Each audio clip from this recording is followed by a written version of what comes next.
And so it is quite telling that we have an exhibition as such at the Architectural Association.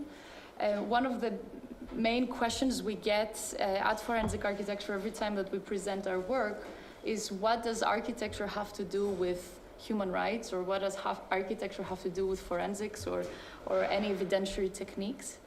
And the answer we give usually is that we need to consider the way that warfare is happening today. So in the past, warfare used to happen in open battlefields, where militaries would meet. And now, more and more, war takes place in cities. So contemporary warfare is mainly urban, which means that somehow the buildings themselves also become witnesses to the events that take place.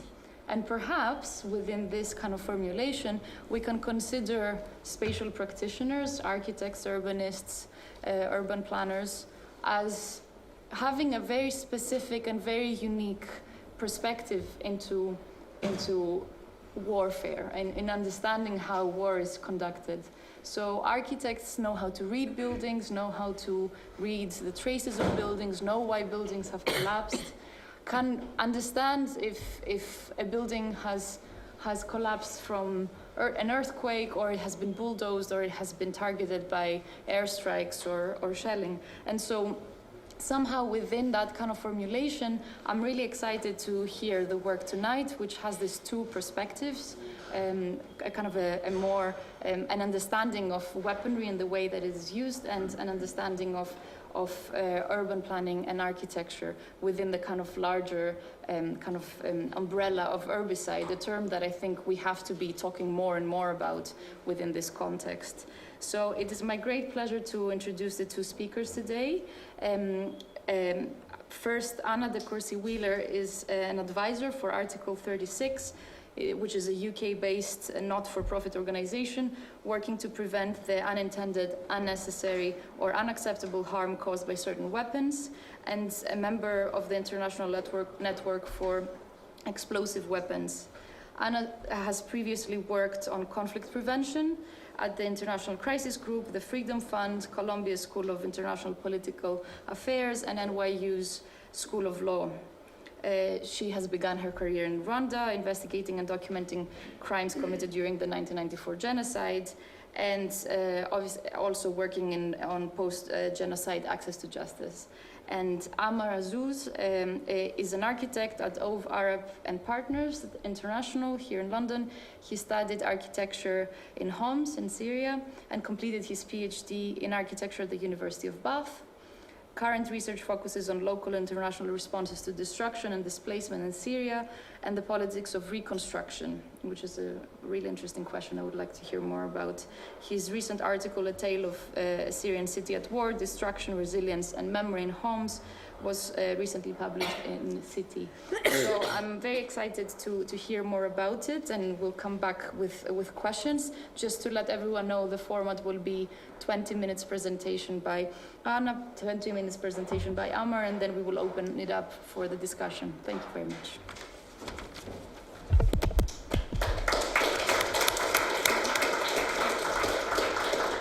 Thank you. So I'm going to start off with a slight apology, which is that I am recovering from a lung infection and possible cracked rib. So if I start coughing, don't worry, I'm not about to expire. And I have a video that I can switch to and excuse myself for a quick minute. But today I'm going to focus on the humanitarian impact of explosive weapons. So put more simply, the harms these weapons cause to civilians. And in particular, I want to talk about the scale of the harms that we see as a humanitarian organization, the range of physical and psychological harms they cause to civilians, as well as the impact on buildings and essential infrastructure and services. So first, and very briefly, I just wanted to give a quick explanation of what we're talking about when I refer to explosive weapons, what we're talking about and what is of particular concern. So when we talk about explosive weapons, we're talking about weapons such as aircraft bombs, artillery, rockets, mortars, grenades, and some IEDs. And these weapons function by projecting blast and fragmentation around the point of detonation. That's sort of the core of the definition of explosive weapons. And for us, of particular interest and concern are those weapons that have wide area effects, so that affect a large geographic area around their point of detonation. And this can be because of the sheer scale of explosive force that they project, essentially something like a large aircraft bomb, the size of the explosive. This can be because of inaccuracy of delivery, so there are certain weapons which are by nature rather inaccurate. They can land somewhere within a wide area, such as artillery systems, and weapons that use multiple warheads or multiple firing, so something like a multi-barrel rocket launcher. And just to give you a quick demonstration of what this looks like in terms of firing on a town or city, the Geneva International Center for Humanitarian Demining has launched sort of what it's essentially an explosive weapons simulator. So you choose your weapon, you choose how populated your area is, you choose the distance and the direction of fire, and they simulate what that impact would be on an urban area. So here, just as sort of a small example, I've chosen a multi-barrel rocket launcher, BM-21. This is widely used in recent and current conflicts. Its Russian nickname is Hail, because it can launch up to 40 122-millimeter rockets in just under 20 seconds. So 40 rockets, 20 seconds, and at ranges up to 20 kilometers. And at a range of 20 kilometers, when a full salvo of 40 rockets is fired, the lethal area extends up to 600 by 600 meters. So just to give an impression of what an impact would look like, you'll see in this previous picture, you can see the red cross marks the target, and you can see in the next picture the expected area or pattern of harm that we would see. So moving on from that, some figures which I find particularly illustrative and striking when we're talking about the impact of explosive weapons in populated areas. So 92%. This is the percentage of civilian casualties that we see when explosive weapons are used in populated areas, so that if you're talking about 10 people killed or injured, 9 of them at least are going to be civilians, and this is a consistent figure we see year on year. And this is perhaps an underestimation. These are the figures drawn from work done by Action on Armed Violence, and they track the casualty figures from English reported media from explosive weapons. So that's already just a very thin slice of what these kind of incidents look like on the ground in most affected countries. Each year, around 60 to 70 countries experience explosive violence. So this is a problem that's by no means confined to high-profile conflicts or to certain regions of the globe. It's widespread from Latin America to Asia, Africa, Europe, the Middle East. No region is spared. Around 40,000 civilians were reportedly killed in the battle over Mosul. Gives you a sense of sort of the scale of tragedy, the scale of civilian harm we're seeing. And 80% of Raqqa was left uninhabitable, according to the UN. Now, these just give a numerical snapshot that shows the scale of the problem we're facing. And for me, they provide sort of a very stark reminder of the sheer levels of civilian harm that are inflicted by these weapons. And there's certainly no doubt among those of us that are working on it, and really no doubt at all that civilians are the ones who are disproportionately affected by the use of explosive weapons in populated areas. And I just want to be clear here that I'm not talking just about the intentional targeting of civilians. There's a lot of great work being done around the targeting, deliberate targeting of schools and of hospitals, and trying to raise awareness around that. And it is, of course, a huge problem. But what I'm talking about is not just intentional targeting, but actually the impact on civilians and on civilian infrastructure that happens even when militaries are targeting what is a legitimate military target, purely because of their choice of weapons, their choice of an explosive weapon with wide area effects. And I think when you see figures such as these, it becomes really clear how badly we are failing to protect civilians in conflict. And that's something I'll come back to later when I talk about possible responses. And the harm is unfortunately familiar to a lot of us. We witness it almost daily on the news, part of ongoing conflicts and their aftermath. We see it in Yemen, Ukraine, Afghanistan, Somalia, Iraq, Syria, though it's occurring in many other states that don't so readily make our news cycles. And we're seeing year on year, tens of thousands of civilians are killed and injured from the use of explosive weapons in towns and cities. The death and maiming of civilians is the most immediate and visceral form of harm caused by explosive weapons. So civilians next to the detonation of a large explosive weapon are almost inevitably killed. The blast wave from an explosive force can cause traumatic amputation of limbs, fatal blood loss, organ collapse, and significant brain injury. The heat from an explosion can cause severe burns to those at close range. Weapon fragments and other materials that are projected by an explosion can pierce and impair vital organs, shred limbs, damage eyesight. People can also be propelled into other objects or crushed by collapsing or damaged structures, resulting in death or life-altering injuries. These include complex fractures and spinal and brain damage.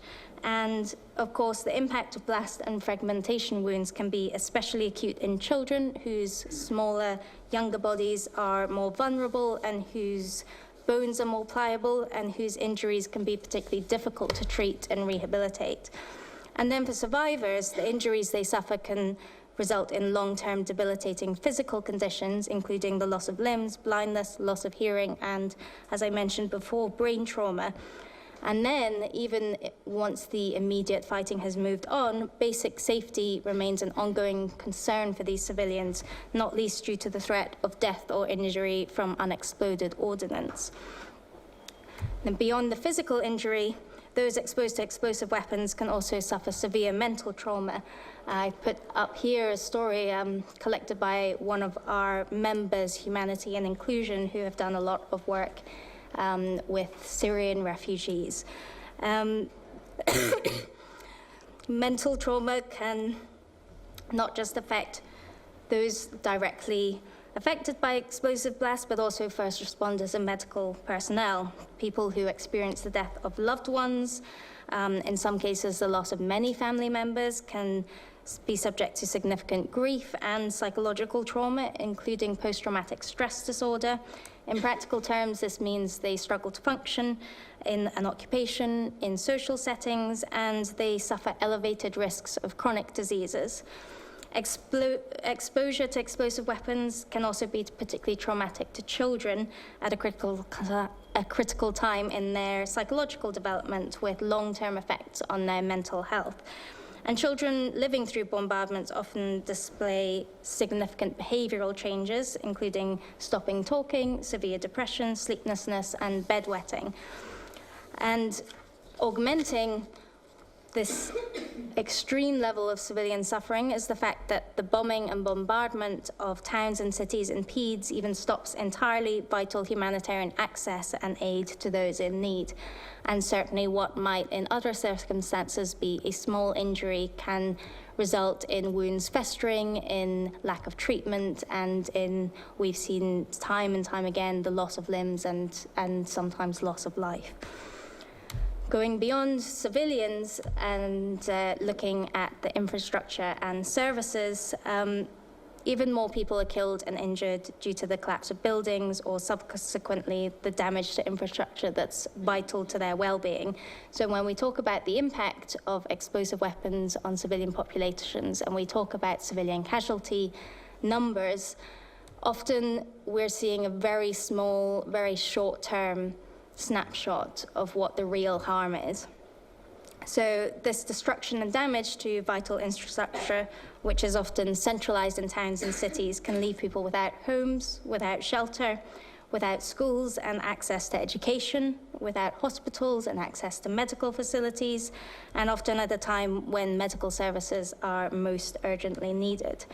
It can destroy power and water supplies and sanitation systems. It's no coincidence that Yemen is suffering one of the worst cholera outbreaks, third year running, I believe, alongside an incredibly destructive civil conflict.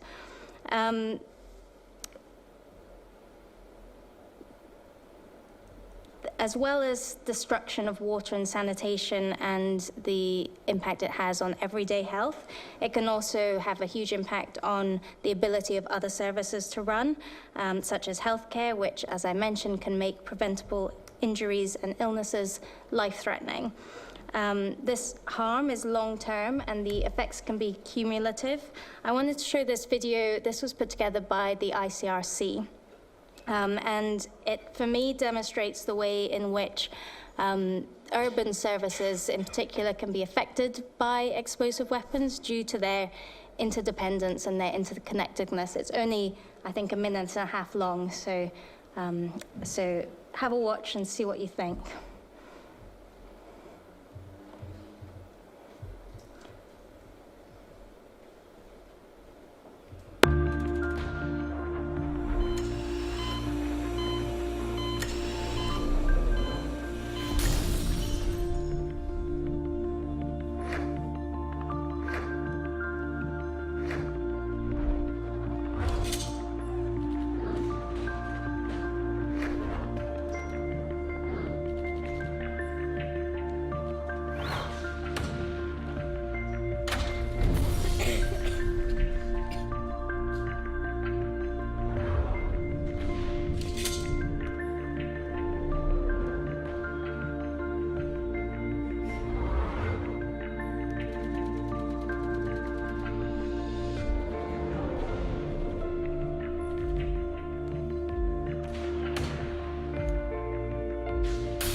See if I can get out of this now.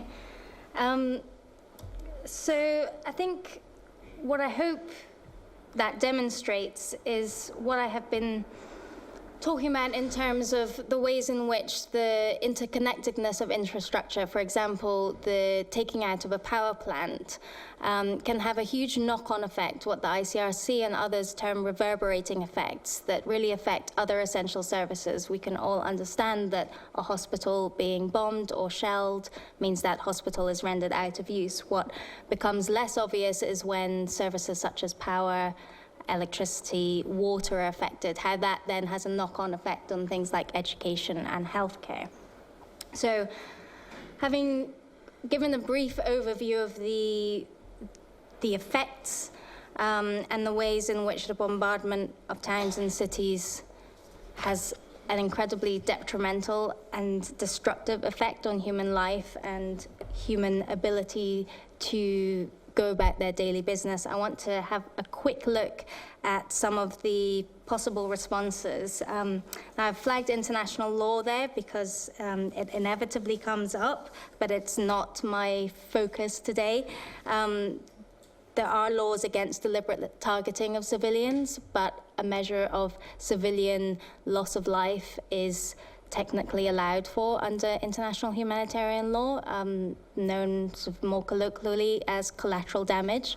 One of the things we are working on as part of this broader piece of work on explosive weapons is challenging some of the underlying presumptions around what level of civilian harm is deemed acceptable when sort of balanced against a military target. More importantly, I wanted to move on to sort of some of the work we've been doing as the International Network on Explosive Weapons to move state opinion on this, to try to address some of the harms we're seeing. One of the things we've been working on especially is trying to promote greater recognition among states and other armed actors of this specific pattern of harm. There is a sense amongst both populations and state actors that this is just what war looks like now, and a sort of certain acceptance that this is how things are, which we very much fight against. And we're asking for a firm commitment from them not to use explosive weapons with wide area effects in towns and cities. Successive UN Secretary Generals have for about a decade highlighted this issue as a top humanitarian priority, and more states are expressing their concerns and committing to action. We've had over 100 states now have spoken out in different international fora on this issue, expressing their concern at the huge civilian damage and loss of life that is caused by the use of explosive weapons in populated areas. We're also asking for militaries to revise or otherwise develop specific operational policies and practices that better protect civilians. These can better guide the choice of weapons in populated areas. They can set an operational direction against the use of those weapons that cause the greatest risks to civilians. And the UN Office for the Coordination of Humanitarian Affairs has compiled some military and policy and practice that shows that where militaries have restricted the use of explosive weapons, there has been success in better protecting civilian populations. In particular, they looked at some of the international military action in Afghanistan and in Somalia. And then fundamentally, we see international political action, specifically an international political declaration on explosive weapons, as a very powerful tool to respond to the kind of harms that I've described.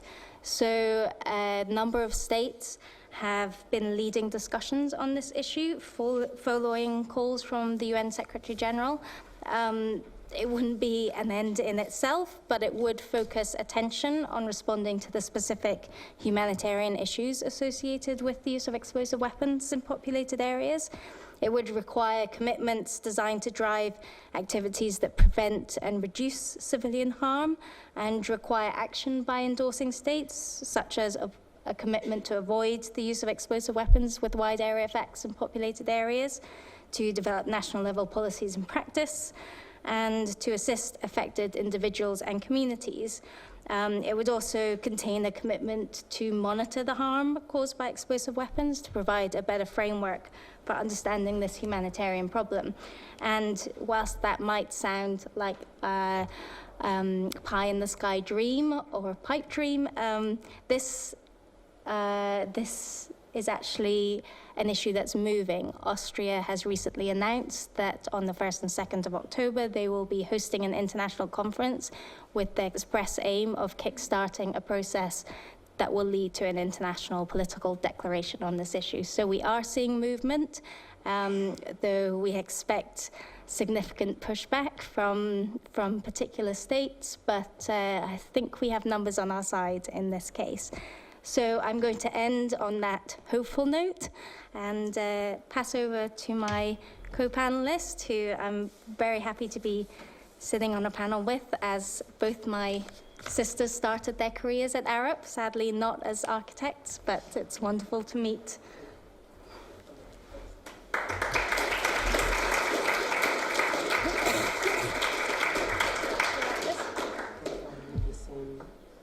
No, I think it plugs straight in.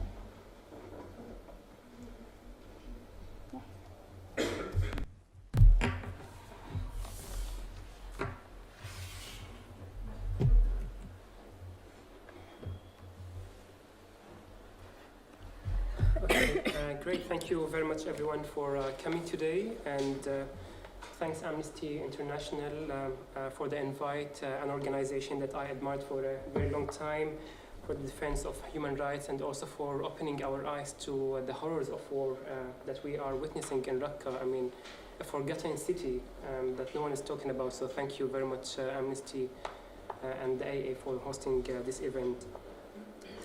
What remains of the city when 75% of it is destroyed, and what remains of communities when over half of the population is displaced from their homes?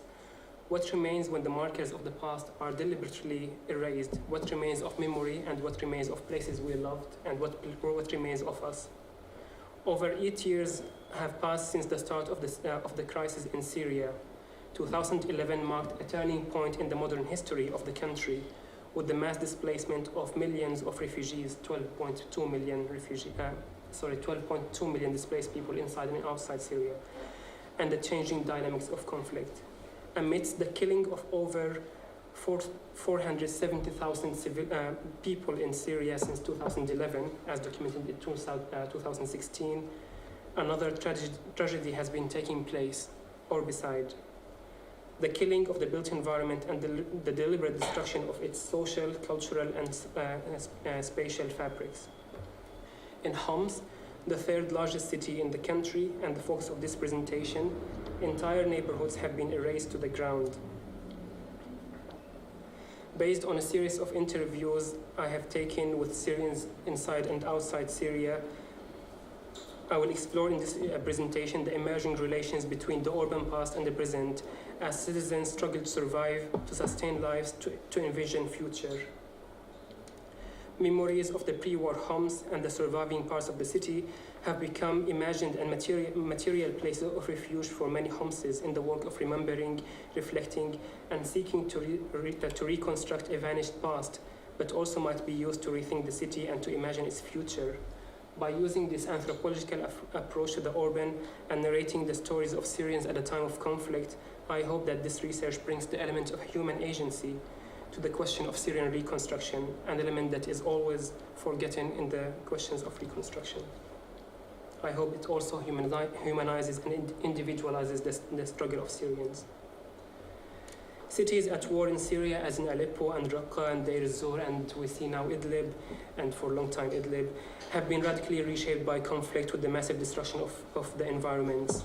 There are 6.1 million internally displaced Syrians in Syria, making it the largest internally displaced population in the world.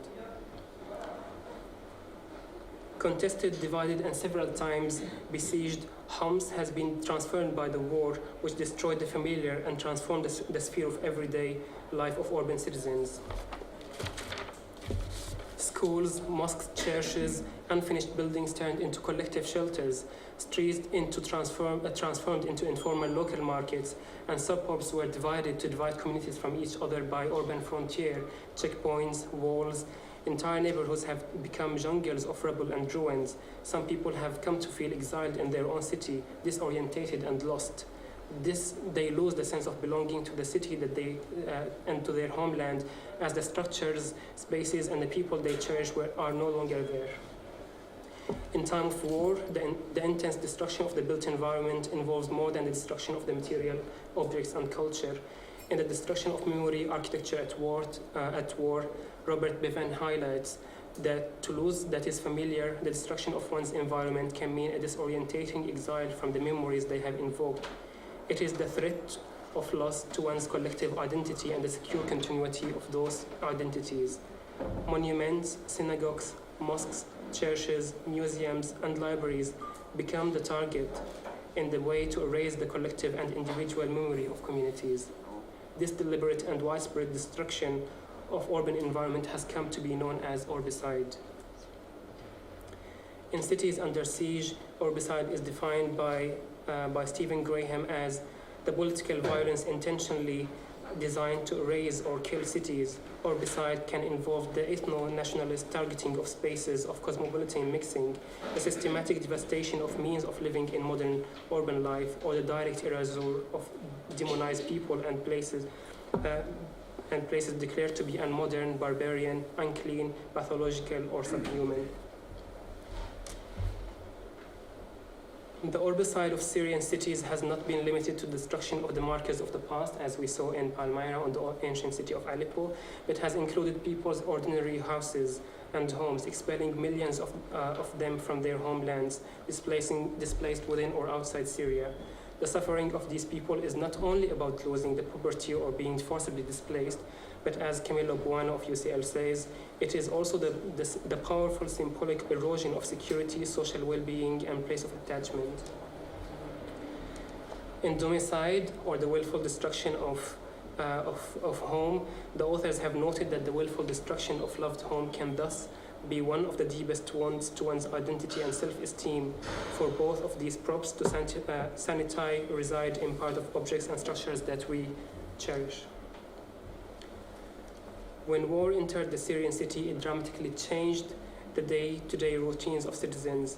People have found themselves displaced multiple times, living in ruined neighborhoods and losing the right to access certain areas in their city. But despite the mass destruction and monumental displacement of citizens in conflict zones, such what we see in Syria, people find extraordinary levels of resilience and create mechanisms and strategies to carry on with their everyday life. Thus, to better understand the processes and effects of Urbicide and Domicide, there is a need to move beyond the physical destruction of cities toward understanding the impact of such destruction on people and the ways they cope, resist, and respond to the conflict and crisis in cities. The destruction of Homs.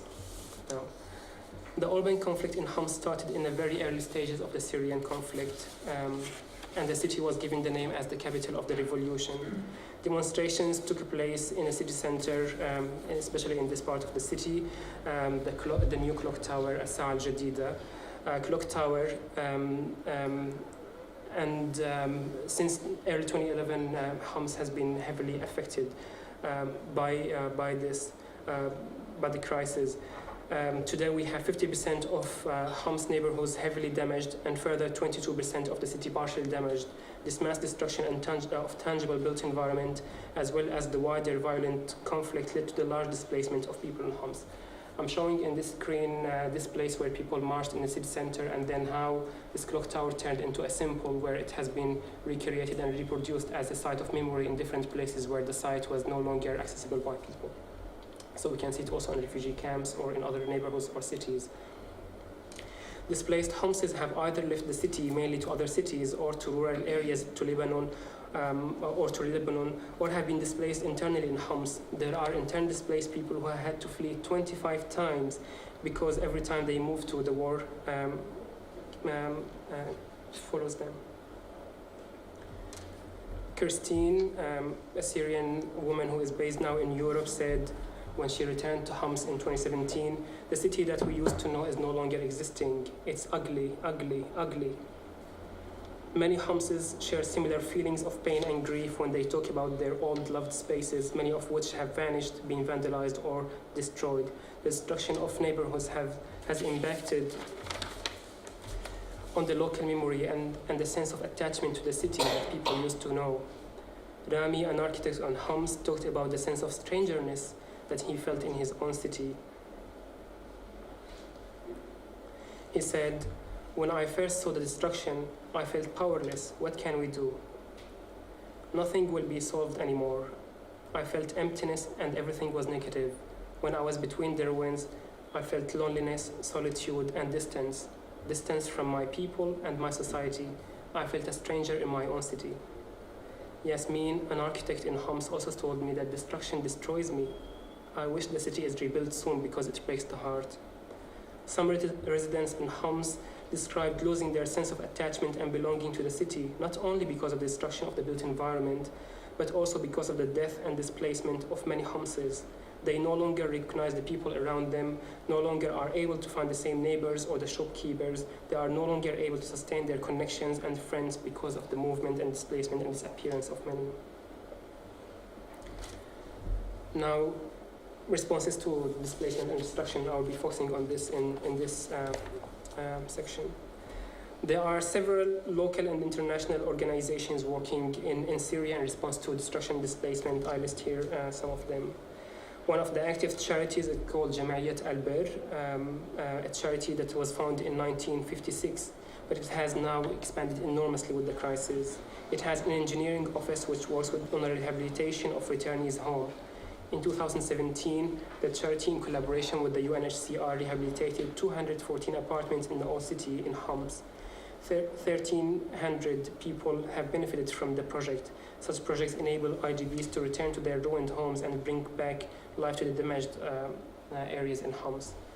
They also do a lot of projects beyond the physical rehabilitation to encourage societal efforts in a society. One of the people who work in this charity, Jama'iyat Al-Bir, talked to me and said that the happiness of being able to provide shelter to one family is the reason that makes us forget all the fatigue and the hard work we go through. All these are forgotten when you see a family that was staying in one room or in a staircase in an abandoned building or school, he said, in a collective shelter, returning to their home, and you are able to help them doing so. This is the ultimate goal of the project and the goal that I'm working for on the ground. IDPs and those who support them have adopted several mechanisms and approaches to access shelter. Hosting has been one of the chief mechanisms to support internally displaced people, including 30% of the city in 2014. Families and friends who have more than one properties, or those who have fled before the war or who have migrated before the war, have offered their own properties to friends and relatives. Hosting shows the cultural connections between Homsis, but can also help those outside Syria to protect their homes, since many of these homes could be looted or squatted by others when they leave.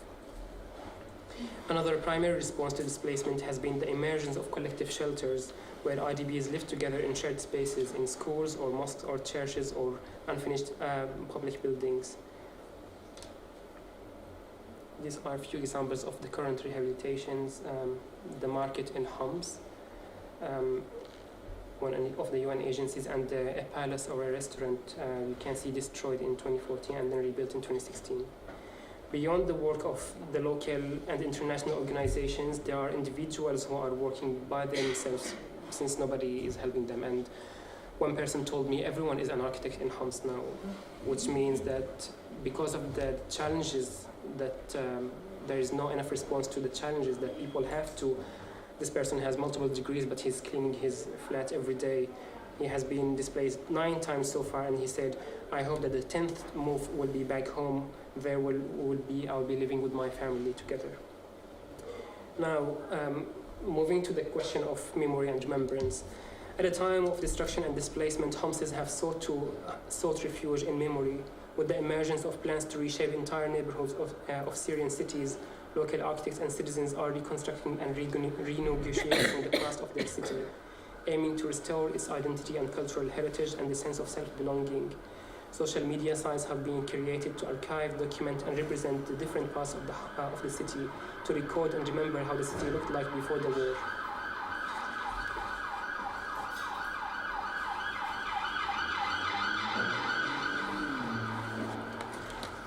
Even small details like images of traditional houses, doors, windows, or ordinary scenes of people walking in the city have become very critical and important now, since everything around us is being erased. Members of the Syrian diaspora are reimagining their former homes and recreating spaces decorated and designed to reflect the life they had before. Similar themes of memory, identity, and home appear in Halilovich's book, Places of Pain. For displaced persons, memory and identity is performed, reconstructed, and renegotiated daily. Forced displacement radically reshapes identity. This compelling and intimate description of places of pain and belonging that were lost during the 1992 to 95 war in Bosnia and Herzegovina, as well as survivor places in settlements in Australia, Europe, and North America, serve as a powerful illustration of the complex interplay between place, memory, and identity. These places of humiliation and suffering are also places of desire, with displaced survivors emulating their former homes in the far corners of the globe where they have resettled. Today, with the Urbicide and Domicide of tangible and intangible cultural heritage, people are recalling the lives they had before the war. And remembering the spaces and places they loved. In many cases, they are no longer existing. Revisiting the memory of the old city of Homs and remembering and sometimes romanticizing the past in different parts of the city are becoming more critical now than before the war. People use the past as evidence of where they are coming from, as a marker of continuity of civilizations that have lived in the region. Mapping the memory and investigating the relationship between the past of Homs and its future will be essential for grassrooted and grounded reconstruction projects that align with the memory of urban citizens, their traditions and aspirations. The aim of the memory mapping project is to assist Homsis to recover, to remember, and to reflect on and contribute to the conversation of rebuilding Syria. Homsi respondents remembered their time in a church, for instance, or their walks in the old city of Homs. But some of them also remembered like more humble spaces like falafel shops or hummus shops. So I'll be reading a quote by a guy who said, "I want Al Mazloom restaurant to reopen, I want Kresh to reopen, I want all these small shops that people liked before the war to be open back," which I'm bringing these small conversations to contradict with the dominant conversations we hear about monumental and historical reconstruction projects and forgetting about the everyday memory. So now, some of the questions that we're facing at this time of crisis: to remember or to forget, to rebuild exactly the pre-war city or to reconstruct a new urban and social and cultural fabric. How much to remember and how much to forget? And when is enough remembrance is enough? These are some of the questions Syrian architects inside and outside Syria are asking now as reconstruction plans emerge.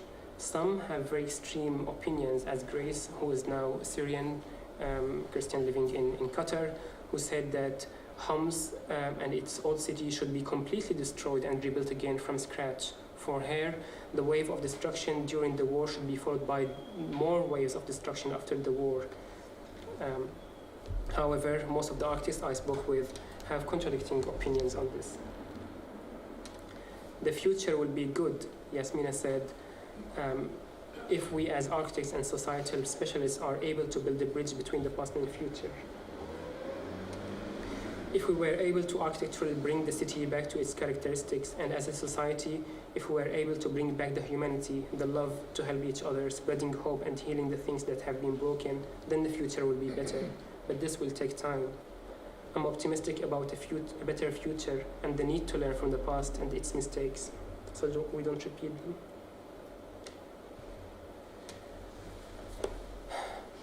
Memory, not only of the pre-war city, but also of the war itself, might also inform the work of architects in Homs.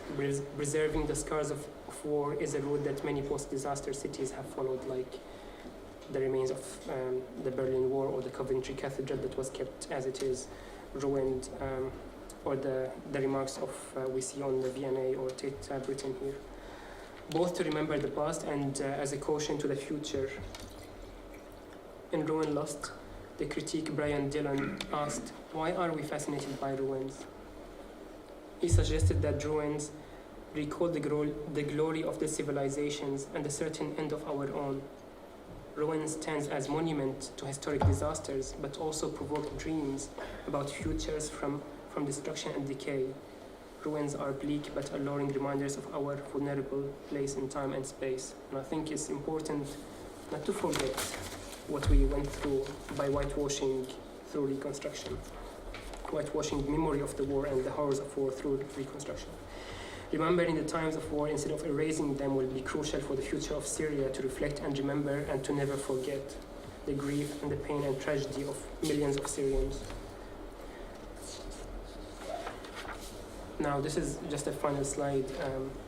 Reconstruction as redestruction. At times of chaos and displacement, researchers have examined the impact of destruction of the built environment on citizens' collective and individual memory and the sense of loss. We have when Beirut city center in Lebanon was cleared to be rebuilt after the war. Hashim Sarkis of MIT said it created a collective homesickness for Beirutis, even for those who still reside in Beirut. There are debates in Syria on reconstructing the built environment by erasing entire neighborhoods and areas and planting copies of high-rise buildings and luxurious apartment buildings. There are fears that the reconstruction can bring a new wave of violence, and that reconstruction can be the new landscape of contestation, and that reconstruction can be a redestruction of home.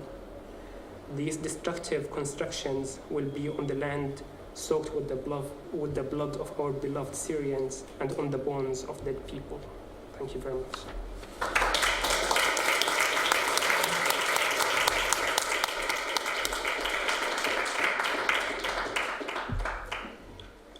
Thank you both for the amazing presentations. I will start with the first question, but perhaps we can already have some gathered from audience. My my question is more of an observation, and it has to do with those two kind of strands of research that have been kind of in a way curated together today.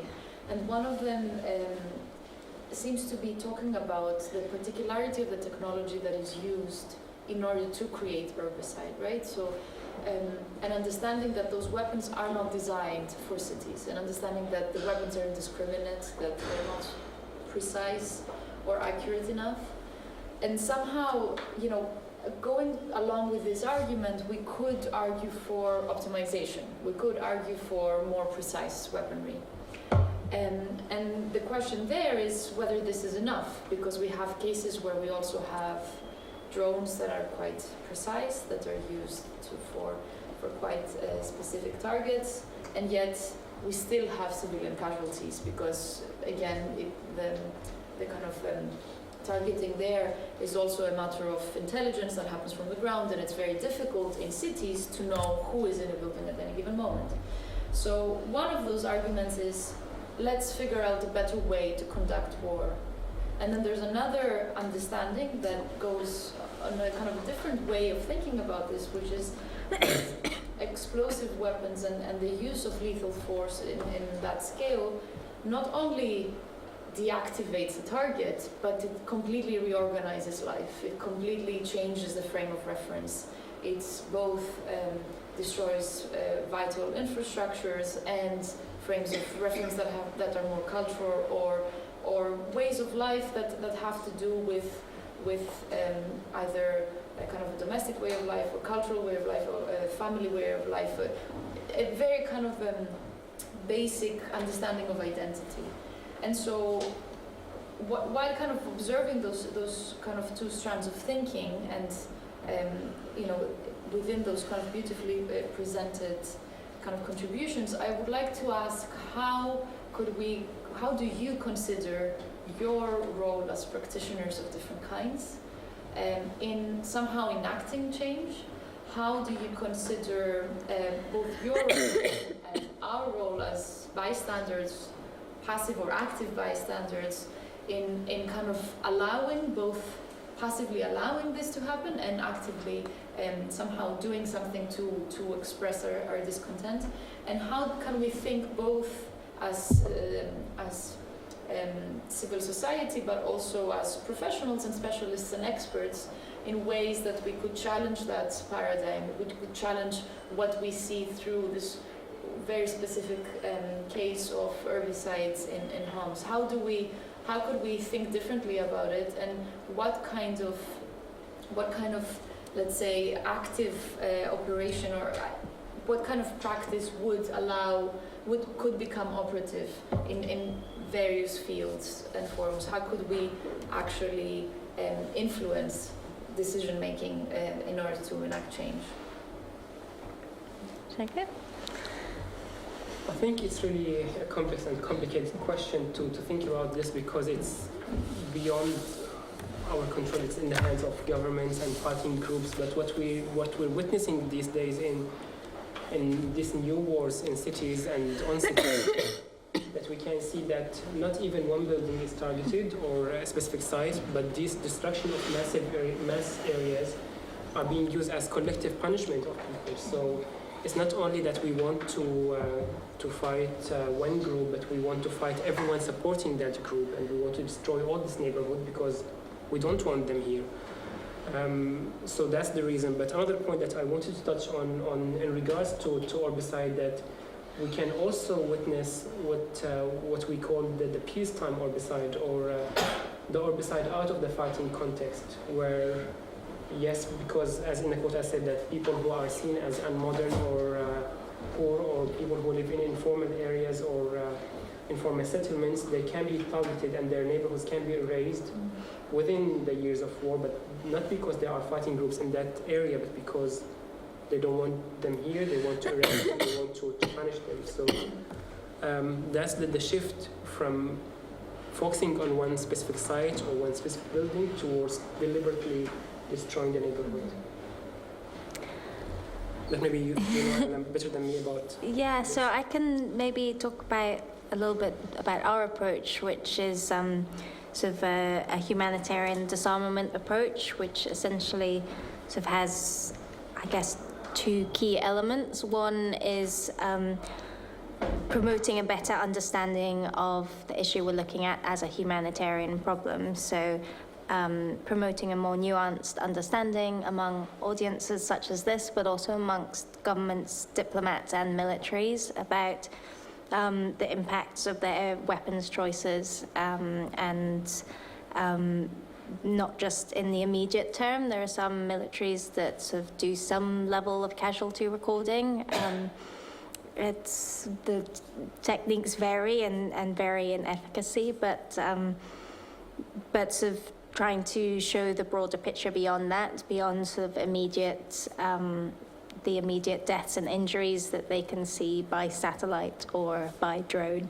The other, another strand of our work is then sort of trying to elaborate on the international legal rules that apply. So there is an entire body of law dedicated to protecting civilians in conflict. And yet there is a need to put meat on the bones of that law to understand really what it means in day-to-day decisions that military commanders are taking. And we work to encourage that. And there has been some major successes in humanitarian disarmament. If we look at the Mine Ban Treaty, recent nuclear weapons treaty ban, so cluster munitions ban, there are always going to be those who operate outside the law, but there's a lot that the law can offer and a lot that international structures can offer that we can sort of push to improve upon. In terms of looking at how weapons are chosen and what weapons should be used, I'm very firmly of the opinion that as a humanitarian, my job is not to tell militaries what weapons to choose. It's not to advise them how to better conduct military operations. We have amazing scientific and military minds working for some of the armies around the globe that have created such devastation. My job is really to point to the humanitarian harm and say this is completely unacceptable. And not necessarily to offer solutions as much as I can point to particular operations where the operational policies have managed to curb some of the worst civilian casualties. But it's really not my job to do the weaponeering and the weapons decisions for them, or to sort of promote precision weapons against others. But as you say, precision weapons have a whole host of their own problems. So-called precision weapons can still deliver a payload that is large enough to have a wide area effect. So it may precisely hit its target, but along with its target, it affects a huge area around that point of detonation and causes a huge amount of civilian harm. There's also the problems of intelligence and how targets are chosen. So for me, I steer clear of that, not because I don't think there are things that militaries can do better. There's a huge amount they can do better. One of the best things militaries can do is share their practices with other militaries so that best practices are shared and worked and improved upon. But for me, very much focused on really illuminating the extent of the harms. And one thing I thought was really interesting in our presentation was the the ways in which sort of current urban warfare is interacting with displacement. We are currently seeing record numbers of displaced, and we are seeing record length of times of displacement. So people are unable to go back to their homes, both because those homes have been destroyed and because the areas have been contaminated so badly from explosive weapons. So we see not only initial displacements, but multiple displacements. You referenced someone who had moved 9 times and was hoping the 10th would be an opportunity to move home. This is a very common story. I think our partners, Humanity and Inclusion, recorded on average 13 moves within Syria before people fled across the border to Lebanon. This is this choice of weaponeering and this decision to wage war in this way is contributing to the biggest humanitarian crisis we've seen in decades, and it's prolonging it. And I think for that reason, that's our focus. Thank you. Any questions from the audience? Not really. So yeah, it's not really a question. It's just a kind of. Oh, sorry. Yeah. It's not really a question. It's just a thank you to Mark, because what your presentation really clarified in my mind was that perhaps Urbicide is a kind of 21st century form of counter-revolution. You know, like you're talking about the displacement of people. To what extent underlying Urbicide is a kind of hatred of the city?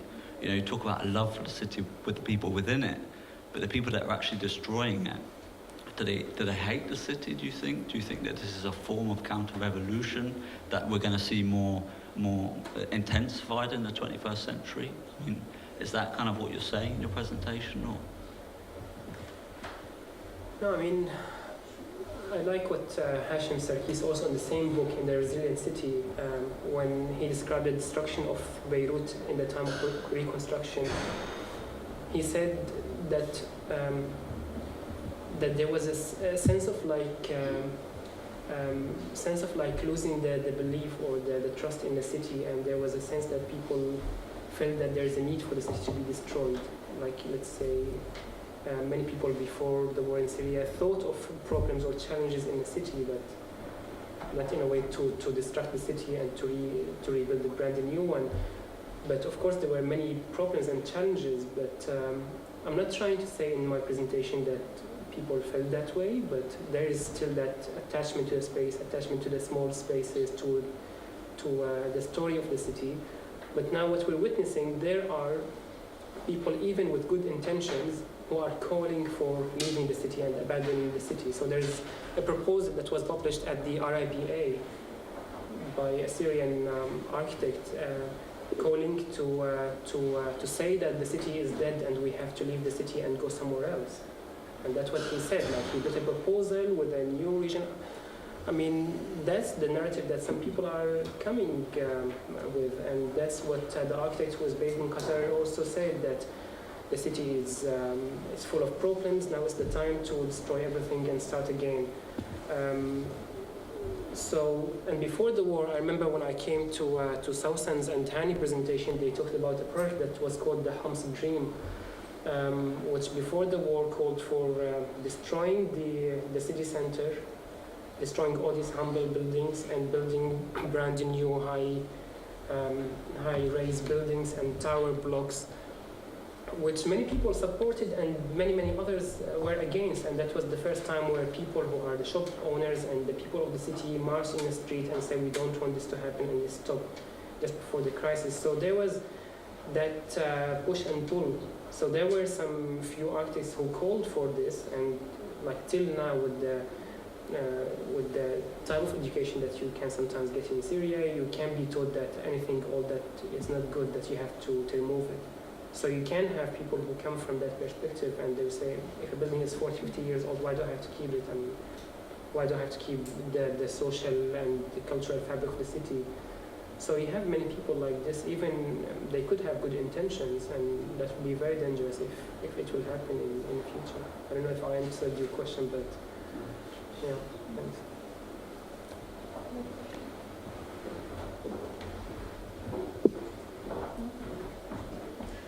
similar kind of case happened to what you're describing happened in Diyarbakir in the south of Turkey, where the conflict was used as a way into kind of completely regenerating the city and displacing the Kurdish population whose center Diyarbakir was. And so it's interesting to see also how conflict is somehow strategized or used tactically in order to enact a kind of a more long-term change that might not be read as such in the beginning, but slowly with the new demands, it starts to become apparent. You just displace a population and replace it with another one. Any other questions?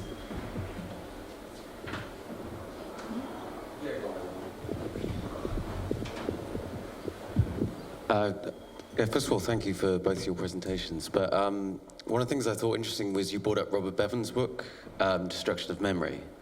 And I remember I watched a documentary based around the themes of that book a couple of years ago. And like the two things in that film that it followed was like A, trying to get like cultural genocide passed through UN law, and like B, following the trial of a Muslim militant who had destroyed a cultural building in Timbuktu. And like when we come to looking at, getting similar laws for the use of weapons, such as in the first presentation, this cultural genocide conversation started happening in the 50s, and obviously we need a bit more of a rapid response to go through UN law, rather than taking like 60, 70 years again. And again, B, with, that Muslim militant, was very obvious it was him who was doing it, so he was put on trial for very obvious reasons. If a law would go to pass, how would you kind of get someone who would actually be responsible, who would actually be up on trial, when it comes to like military governments or, militias, maybe it's a bit of a tricky question to ask because it's quite all perspective, but. No, it's a good question to ask because this is something we get from states, and me being cynical, I always accuse them of willfully misunderstanding, but knowing that it's not clear is useful to me. I can maybe be a bit kinder to my diplomatic counterparts. We're not asking for a new law. We're not suggesting new law is made. I have had some states suggest that it should be law in a very enthusiastic response to my my lobbying, but no, we're not looking to make new law. What we're asking states to do is explain what they understand the basis of current law to be, and to elaborate what that means in the context of using explosive weapons. So we are not asking for a new legal instrument. We're asking for a political declaration, which is essentially an international pledge to stop or avoid using explosive weapons in populated areas. And they can sign up to this willingly. And it will be sort of self-monitored in that we've had 20, and let me get the numbers right, 21 Latin American Caribbean states indicate they would like to sign up to something like this, and they have issued a communique at the end of last year to that effect. We have had 19 African states do the same. Essentially, they would come together. It would give them a forum to hold each other to account as states. It would give them a forum to exchange ideas on how to better protect and assist victims. It would give them a forum to share data and to share military policy and practice. It's not new law. It's very much them saying, on the basis of the high likelihood of indiscriminate effects on civilians, we are committing to avoiding using explosive weapons in populated areas. It's not a very snappy comms message, but it's essentially, there's a reason why that's such awkward language, and it's essentially avoiding sort of suggesting that this is a legal document and that this is something that will be criminalized and penalized in a court. It is essentially sort of codes of conduct, standards of behavior, and a collective acknowledgement of what they believe international humanitarian law means in the context of using explosive weapons. Is that going to be one of the central pushes of the Austrian symposium that you mentioned as well? Yes, so they, I believe they've titled the conference Protecting Civilians in Urban Warfare. It will look specifically at explosive weapons, and the last session they will be looking at what a political declaration should be including. And we'll then have 2 sets of global consultations in Geneva, where all states are invited to the opening conference. All states will be invited to contribute to the drafting of an international political declaration. And then we hope in the spring we will have a sort of signing ceremony. We had something similar, a Safe Schools Declaration, where states set up sort of a common understanding of how military should interact with educational facilities. There's obviously international law says do not bomb schools. The intentional targeting of schools is illegal under international law, but there was an awful lot of grey areas in terms of militaries using schools for bases or for storage of munitions, or what do they do if a school has then been taken over by, say, a rebel group? Does it then become a legitimate military target? So the Safe Schools Declaration was elaborated and set out sort of common understanding among states as to what was required of them under international law, even though it wasn't a legal document in itself. They are currently all in Mallorca at the moment, sort of having a conference to see sort of how this is going. But it began with 50 state signatories. I think there are over 80 now. So we're hoping sort of for the same thing.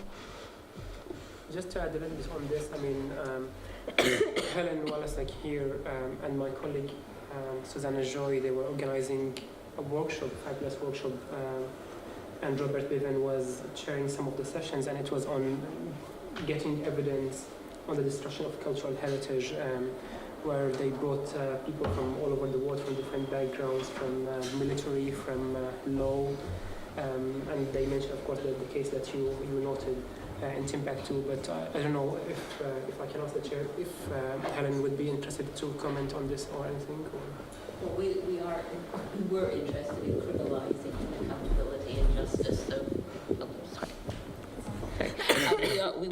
our workshop was specifically looking at accountability and international criminal justice. So I'm just interested why you don't want to criminalise this. So, well, realistically, we will never get, I won't say never. We will, at this stage, have no hope of getting states to criminalize the use of explosive weapons in towns and cities. It's a non-starter politically. These are the weapons that most militaries have. They're cheap, they're widespread, they're old-fashioned and designed for open battlefields. They're completely unsuited to urban conflict, and as populations become more urbanized and conflict becomes more urbanized, I couldn't agree anymore that they are completely unsuitable. But getting states to create a new international law criminalizing the use of these weapons in towns and cities, it's a non-starter. Well, good luck. Because even with the rules that exist and the laws that exist and criminalization, and it doesn't really always work, as we know. In fact, it rarely works. So the states that will do it anyway, and the states that probably wouldn't do it, whether they've signed up or not. So. Yeah. Oh, okay. I really enjoyed the presentation on the Urbicide in particular. I think you touched on this slightly, but didn't necessarily elaborate it so much, because I think at the moment it seems that Urbicide is often kind of viewed as a byproduct of kind of physical violence, of like displacement of people from other forms of warfare. But then you touched slightly on kind of the intentional displacement of populations in relation to like populations being seen as this barbaric or whatever. Do you think you could elaborate more about specifically how that's, what's been happening with that in Homs in particular? I mean, in Homs in particular, multiple areas were besieged at different times. So they would besiege one area, let's say Al-Wa'ad neighborhood or Homs al-Qadima, the old city of Homs, or Al-Khaldiya or any other area. There are cases where entire walls were built around areas and fences so people cannot get out or in. And eventually people are given the chance to not given the chance, but forced to go somewhere else. So that's forced displacement. Many of these people were displaced to another city, which is Idlib, that now we are seeing in the news as the target. But in many different other warfares, you can see the same patterns of looking at, in the book Urbicide that I mentioned in the presentation, there's something called the slum destruction, I think, in different wars where the people who live in poorer areas or informal areas will be deliberately targeted. And what we saw in Homs, for instance, and in other cities, is that there is a correlation between the heavy level of destruction and the informality in the city. Because from what I understand, from a military perspective, this is kind of classified as spatial control, strategically, from a military strategic standpoint. So it's interesting that one of the kind of questions that started, which Christina mentioned before, is like, what does human rights have to do with architecture? And it absolutely has to do with human rights, because, I mean, architectures, there's evidence that architecture can be used as a weapon, within these kind of spaces of conflict. But yeah, cool. I mean, even now, the emerging conversations on the land ownership and the property rights, they are all weaponized, and there are emerging writings on these issues, like how do you easily in wartime whitewash people's ownership and force people to be, I mean, Sausan and Hani spoke about this in their lecture, but how you can, in the name of reconstruction and making the city a modern one, you can force the original people to live somewhere else, not in their own place.